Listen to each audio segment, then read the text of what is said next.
Sebring International Raceway, emerging from the history of an American World War II airbase, stands as a symbol of endurance and innovation. American teams and drivers, especially those from Corvette and Ford, continue the legacy of grit and excellence. Thanks for very good time. Joey Hand, driving for Ford, and Tommy Milner for Corvette, represent the American spirit of competition. As tires hit the ground, we recall Sebring's journey from an American airbase to a track pushing the boundaries of what teams and drivers can endure.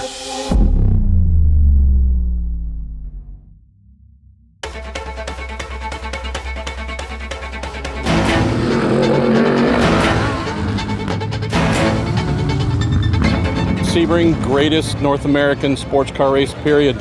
This is the vestiges from almost a century ago in terms of the track surface. Different corners have concrete apexes, different corners have asphalt apexes. Makes a unique race surface, no doubt.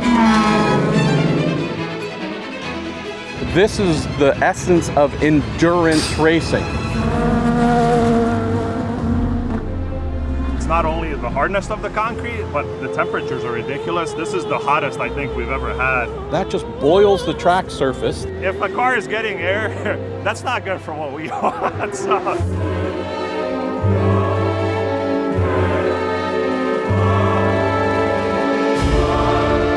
Important thing to remember is that we have 11 different manufacturers here, and that really means they're all using the tires differently. Aero balance is different, mechanical balance is different, suspension geometry and kinematics is different across all of these platforms. It doesn't change what we bring to the track. We bring to the track one tire, and it's really trying to get the most out of that tire with every team and with every manufacturer that we work with here.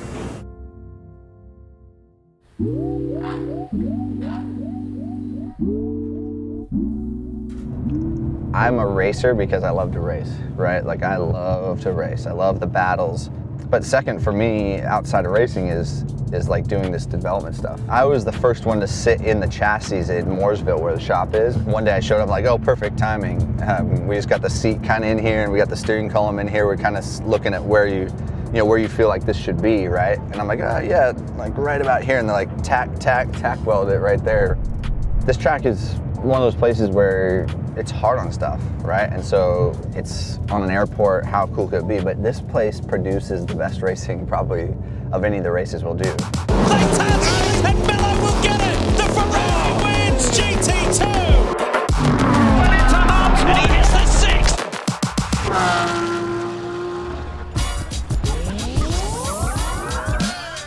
Joey Hand has notched victories in the world's greatest and most demanding races, including the 24 Hours of Daytona and Le Mans.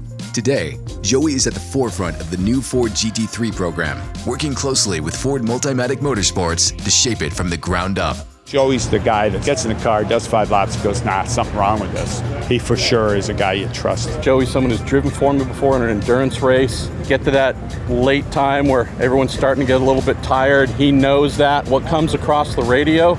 Singing. I do have a tendency to sing on the radio, but do not think that that's good singing by any means, that's for sure.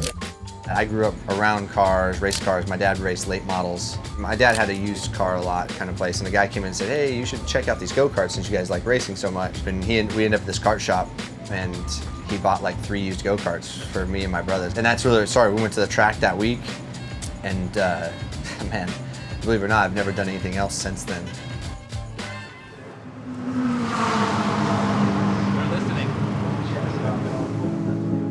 An intriguing twist in GT racing links Joey Hand and Tommy Milner. Hand, who began his career with a Mazda championship under his belt, was once offered a test drive in a BMW through Tom Milner, Tommy Milner's dad. During the early stages of his GT career, Joey didn't just compete, he also shared his knowledge, spending hours in racetrack parking lots, teaching a teenage Tommy Milner how to race go-karts. This early mentorship has woven a fascinating thread throughout their careers, leading to an interesting dynamic as they now find themselves racing each other on the top stage of sports car racing. I can charge it. It's not right now though, honey, okay? It'll take a little while, okay? Okay. I had a good opportunity. I mean, I was having success in some go-karting in my early years of car racing. You know, in my case, my father was a part of racing for a long time, owning a team, engineer, things like that. But I never saw myself as a driver, realistically. I saw myself, working in some ways. A sympathetic sneeze, yeah. It wasn't until I sort of got my first paycheck and had some successes on the racetrack where I thought, okay, maybe there is a future for me in racing. Okay guys, just going through a few general notes as we get into the Sebring week. In terms of points updates since Daytona, I think you guys have all seen Ferrari, BMW, and all their manufacturers' points taken for exceeding IMSA's BOP expectations. Qualifying for me is one of the last moments in a race weekend where I have real butterflies in the stomach. They've done a couple of preparation laps on the tyres, and all of a sudden we've got 4 cars under that magic 2-minute mark. Qualifying day saw the Vassar-Sullivan Lexus lay down a blistering lap to take pole. The Corvettes outpaced the Fords to take the 4th and 6th spot, while Ford had to settle for 10th and 11th. This is not where Ford wanted to be, and it will be an uphill battle for the next 12 hours to try and chase down their American rival, Corvette. We're not happy, and we're not where we should be. And to make that assessment, you need a lot of data and a lot of testing. And then you go out and qualify like today and everybody gives it. Then you go, yeah, we got some work to do. 30 years ago, I would say I have a gut feel and you go testing a couple of times. But now it's way more complex than that. I'm not going to say, we're in big trouble. We will have pace. I have the best engineering team in the world. We're going to go out and we're going to execute. What are you feeling today? This race is going to be pretty hectic. Yeah. Having a good start to the race is important. Just the mentality of all the crew guys, all your teammates, your engineers, race strategist guys, that tone can hold them throughout the race. GTD PRO, driving car number 4, give it up for Tommy Milner, leading back first, and Yeah, you can yell it at us. Blast off? Okay. Blast off. All right.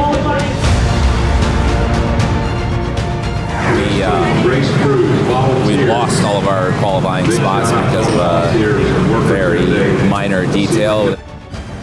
It'll change how we approach the race a little bit, for sure. It's all good. Y'all still gonna win from the back. It don't even matter. Wish you guys the best of luck, man. You all right? Yeah. Just remember, stay back here, okay? Yeah, no problem, dog. No. I don't know if we'll be able to do that. The 72nd running of the Mobil 1 12 Hours of Sebring is away, and GTD is underway. Sebring right now, the idea is that the track's it's gonna be super hot, drivers gonna be hot, cars gonna be hot, and the tires are gonna be hot. And so I think there's gonna be people wrecking each other. The big off the Ferrari, the 62.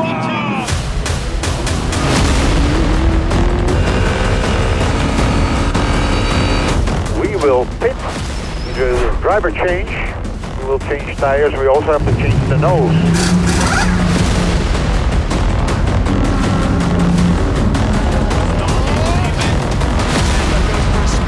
This is not great for the 4 of Earl Bamber. Oh, there's a touch on the leader, he's off! He's off, that's a huge one! And Durrani's over, this is full course yellow. Can you believe what you are seeing? This is the race leading car. And they say he's okay? Thankful, it looked like the crowd was okay also, right? I mean, I've been in racing now since 2004, realistically. So 20 years. You're just way more aware of the times to be aggressive, the times to be smart about things. Those things just come with experience. It's hard to teach that. It's hard to read about it and implement it until you experience it yourself. All right, crew, fuel, tires, driver, relay. Now we have to be fast. Now we have to make no mistakes, maximize every opportunity that we have, put ourselves in a position to win the race. It's those final 2 hours of the race where the intensity ramps up. I tell you, I don't know what it is. It's like they do it on purpose, but it always turns into a real dogfight. Like a yellow comes out and it's a late stop for fuel and tires.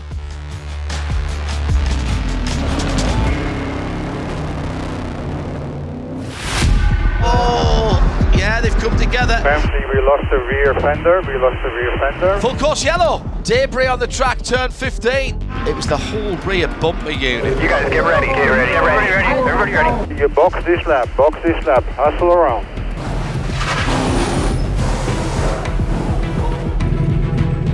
Go, go, go. You're a hero. You're a hero. The history of warfare at Sebring continued with tight racing in both GTD classes. Go! Big time, Jack Hawksworth on the racing Ferrari. Side by side, the Ferrari's off. What a beautiful move from Hawksworth at the exact perfect moment. The Vassar-Sullivan Lexus redeemed themselves by winning GTD Pro by 0.121 seconds with a bold move to pass Ferrari in the final laps.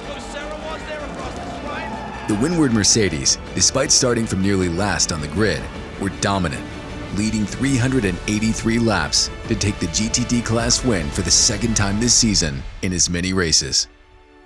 The two Mustangs finished 7th and 8th in GTD Pro. Top 10 finish, and we took a checkered flag, and that's a big thing. Obviously, we all come here to win, right? But we also have to understand what we're doing here. We're building a long-term program, and we adapted really well to some problems, and we got finishes, and we were in the top 10.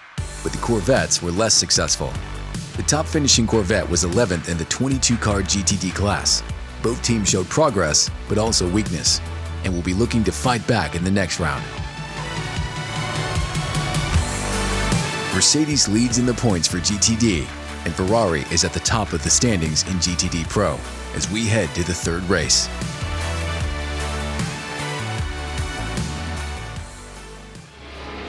And on the next Win the Weekend, the GTD field heads to the sunny west coast of Long Beach for the historic street race.